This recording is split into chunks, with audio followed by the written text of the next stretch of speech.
Hi YouTube, Weeble back with a VR video response.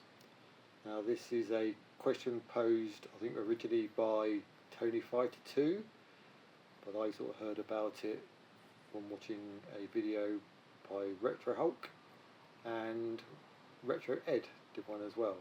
So, and the question is, 10 games you would be sad to leave your collection, or basically 10 games, the last 10 games that you would sell. Now, I've thought long and hard about all the games I've got, and I could probably record this video 10 times.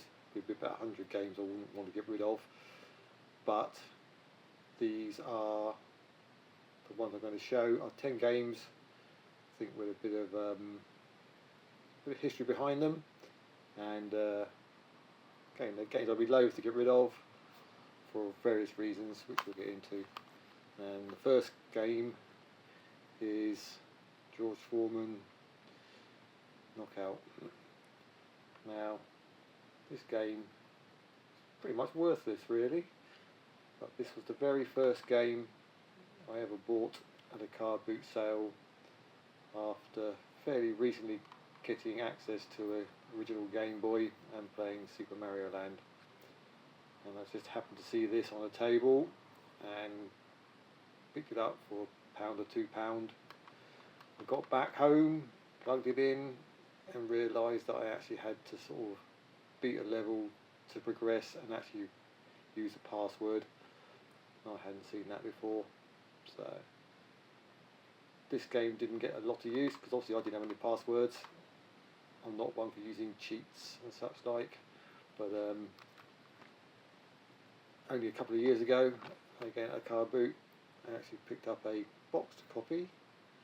I think that's for about £3, and that's all complete, so in pretty much mint condition. But okay, that is the original cartridge, which I bought at a car boot sale, and that's probably the catalyst for me collecting all this rubbish I have behind me and in front of me. So, right, the next game I've chosen is Yoshi's Island on the Game Boy Advance.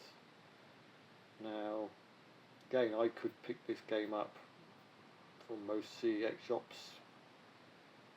I don't do eBay and sort of other online purchasing really, so CEX is my main source of games.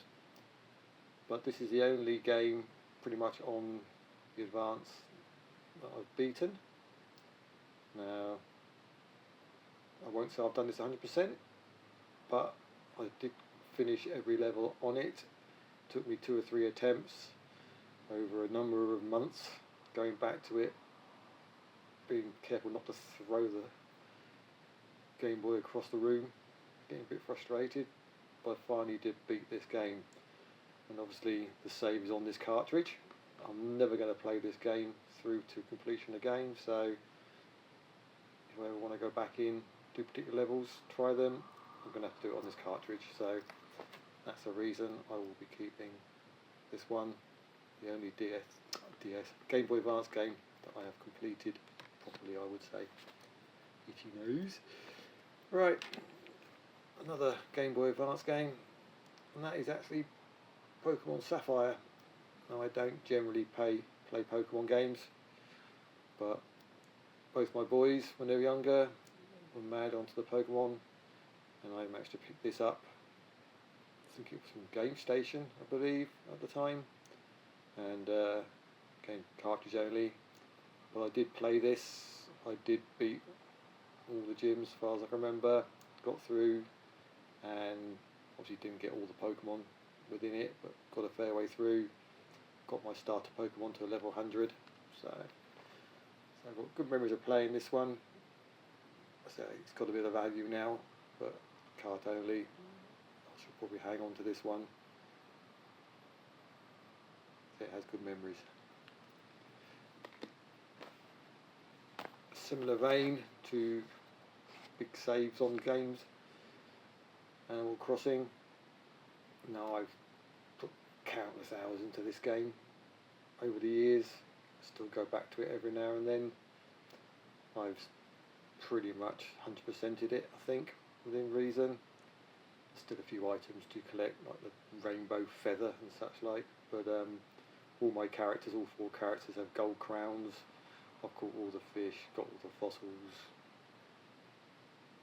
pretty much done everything. And I say I just go back every now and then and weed. So I'm never going to play this game to that extent again. So this is one game I will be loath to get rid of. So I can pick it up anywhere, but not with that save state on it. So that's that one. And equally another common game, but again I put lots of hours into this. Mario Kart DS. Played a lot of online as well, which was a new thing, and yeah, thoroughly enjoyed this game, and fond memories of getting thrashed by my 2 boys because they could both snake to go around courses faster and I couldn't do that. So, well, I did win a few races online, and obviously I can't replicate the save on this. A lot of hard graft to get to where I did on it, so again I will be keeping that one. And another Game Boy Advance game, which is WarioWare Twisted.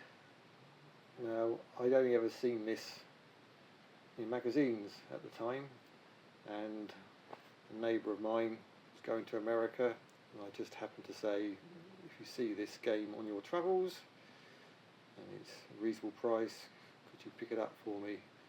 And not expecting them to find it, I was well chuffed when they came back and said, guess what we found? So this never got a UK release due to the fact that it's got a mercury switch in it, I believe, which activates the tilt sensor. So the only way you're ever going to get this was from America. I don't think it got a European release, but I say this is one of the few American games I have in my collection, because I'm generally a PAL collector. So, but again, I'm unlikely to be able to replace this one. I've got good memories, and yeah, I'll be keeping that one. Now, the next few are probably more nostalgic, I would say, more than anything else. I've got Gals Fighters on the Neo Geo. Now, this was an empty case, just a manual sleeve box when I got it. But I actually did a trade on YouTube, one of my first trades, and I swapped some original Xbox games with a YouTuber who's no longer does videos, goes by the name of Phil Kett. Though I gave him a number of Xbox games, obviously, which I wasn't playing, and he'd done a video showing these cases, and it's about 7 or 8 of them, and we agreed to trade. So I already had some of the loose cartridges, which I managed to put in the cases which he supplied, which was Metal Slug 1 and 2, but I also got Puyo Pop and Pac-Man, Sonic.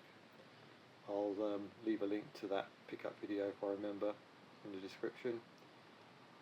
So I'm showing one game, but there's probably about 5 or 6, maybe more games I won't be selling, just because I spent some time completing them, i.e. making them box complete.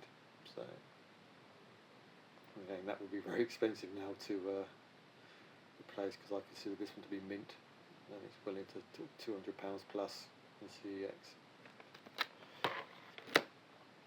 And another trade on YouTube, and this is for Gotcha Force. Now, I suppose not technically a trade, I bought this off a fellow YouTuber, Owen. His YouTube channel is Bossu 77. Now, this is the only game I've ever bought basically for cash. I sent Owen a check, told him to wait till it had cleared, and this is when I was contemplating going for the full GameCube set, and I knew this would be a harder one to find, at least I hadn't seen it, and I actually paid at the time, I think it was £18 for this, so that's good, like 11 years ago. So, and I will always remember Owen's concerns about the manual not being up to scratch because it had marks on it. Now, I did upgrade. I managed to find another copy which had a better manual, but this is still the original disc, obviously sleeve. But what I'm keeping, or I did keep, because I did trade the other game into CEX, but it went in without a manual. So this is actually the one that Owen sent me, but don't think you can see, but basically if you imagine someone has pressed down hard or been writing a letter on a piece of paper and the impression's gone through onto the paper below, can't quite make it out, but someone's just like gone swirly around. You can see it in the right light, but Owen picked up on that because he's quite a picky collector, so he likes his stuff to be really good condition. But that didn't really bother me that much, but I still upgraded when I got the opportunity. But the manual, I'll be keeping that one. So basically I have one game, two manuals. So that one is staying in the collection. Pile's going to fall over. Right, we have two more to go, and they are both GameCube games, unsurprisingly. First one is Fire Emblem. Now again, before I got the full set, I know a chap locally who had quite a good collection of games, was into his DS, Game Boy, GameCube, and in a conversation he happened to mention he had a copy of this, which I didn't have at the time. Now, we agreed to exchange some items, and pretty much basically he gifted me this. So I've always said I will never part with this. The only way I'll part with it is if he wanted to ask for it back, and obviously I would let him have it. But to replace this, again, you're talking sort of £200 plus, which I could do by trading in some other games, but I've no reason to sell this. So this is another game that will be staying in the collection, and the person I traded with probably won't be watching this, but if you are, it's not going anywhere. And the last game, another GameCube game, probably a game that didn't really need to buy, but it popped up locally, and that is Weeble. Now, I did collect a few American cube games. I had a couple of trips to America, picked up a few what I thought were the hard to find ones: Kirby, Paper Mario, Mario Bros. Baseball. I got them all as American, but eventually I managed to pick them up as PAL. But obviously Weeble never got a PAL release, so again, I wouldn't sell this. I'm not sure what it goes for now, a couple of £100 maybe, but I paid £80 for this, and I think this is probably, I'm pretty sure it's the most expensive the most I've spent on a GameCube game. So, and it's not even part of the PAL set. So, yeah, I do play this every once in a while. I really should sit down and try and play it properly, but it's well weird, and one that is going to be staying in the collection. So that's my 10 games. I could easily show another 15, 20 plus, maybe do another 3 or 4 videos, but that's the 10 I'm going to nominate as my ones I won't be getting rid of anytime soon. So I will leave links to all the people I've mentioned: Owen the Bossu, Phil Kett, Retro Ed, Retro Hulk, and Tony52 in the description below. If you want to do a response, I would take one of those people. Till the next video, thanks for watching, and remember, stay happy.